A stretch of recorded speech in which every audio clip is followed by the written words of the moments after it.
So we're all familiar with tech planned obsolescence. As time passes, your device's performance degrades from great to good to mediocre and so on. Well, I'd like to say that this laptop right here hasn't really shown that. This is the Lenovo IdeaPad Gaming 3 6 months later. Let's talk about it. So, to get things started, here are the raw stats of my laptop, including the price I paid for it and its specs, which today you can get even better for around the same cost, so that's really sweet. Now, on a day-to-day basis, this laptop is fantastic to use. It's got a good screen, great performance for the price, and is overall just really solid. I don't play games that often these days at college, but when I do, I'm pretty satisfied. So to organize my thoughts, we're dividing this review into 5 different sections: externals, performance, battery, storage, and conclusion. First, the externals. Frankly speaking, I'm very content with the form factor of this laptop. It's portable, light enough for a gaming PC, and is pretty low key. I'm not really into the whole gamer aesthetic personally, so I, and many others, like its simple look. But one big complaint for a lot of users, and even myself, is the screen brightness. It's just not that bright, especially in well-lit environments. There are workarounds though, such as from this gracious commenter on my first review of this laptop. But even still, it would have been nice for it to be natively brighter and to be a bit more of a pretty screen overall. But given the price, I'll give it a pass, especially since it's still 120 Hz. One thing that is great though, that keyboard, man. The keyboard is so satisfying to type on. And the trackpad, yeah, it's alright, plastic, but sufficient, especially since most gamers will use their own mice anyway. Now, in terms of performance, this laptop is fairly solid. It's been able to keep up with my admittedly pretty thin, but demanding gaming library. However, I did upgrade it. This isn't exactly the stock version of this laptop anymore.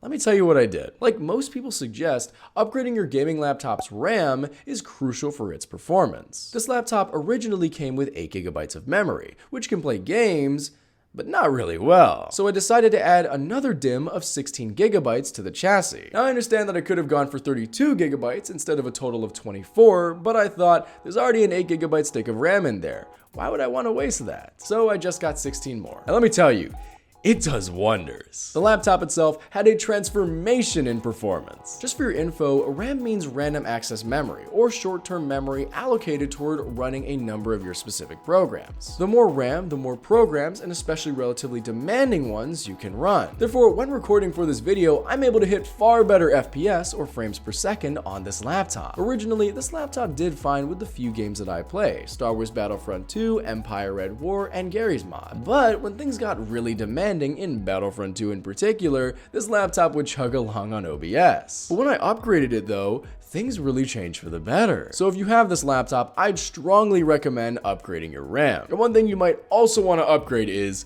the battery. Yeah, as is typical for gaming laptops, the IdeaPad Gaming 3's battery is not great. It's consistent, but it doesn't last a while, only 4 to 5 hours on average, and even less so on intense games. So yeah, it's not great. Not that you'd expect it to be though. It is a gaming laptop after all. Now if this is a concern for you, you can try upgrading it, such as with this battery. But make sure you do your research on if it's 100% compatible, because I'm not too privy on that with my minimal research. But on the flip side, I did do a little research on the heating of this laptop, which frankly is completely fine to me. The laptop doesn't get too hot and it doesn't burn my desk, so it gets a from me.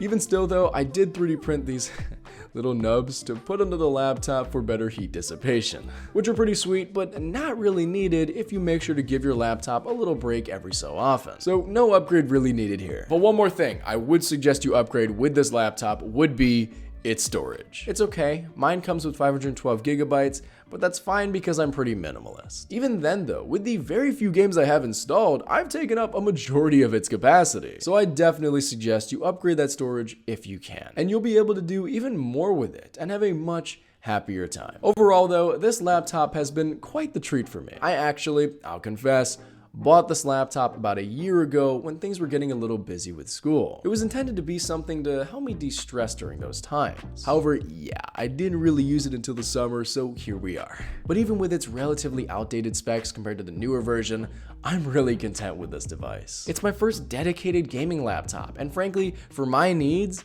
it's all I could ask for. It's nonchalant, high-performing, and pretty okay for the battery and storage situation. Sure, I had to upgrade its RAM, but that was pretty simple and and kinda educational. So would I recommend this gaming laptop to others? Yeah, I would. It's super economical for those on a budget, and it doesn't disappoint. Just make sure when you game on it, you don't play in a super well-lit room.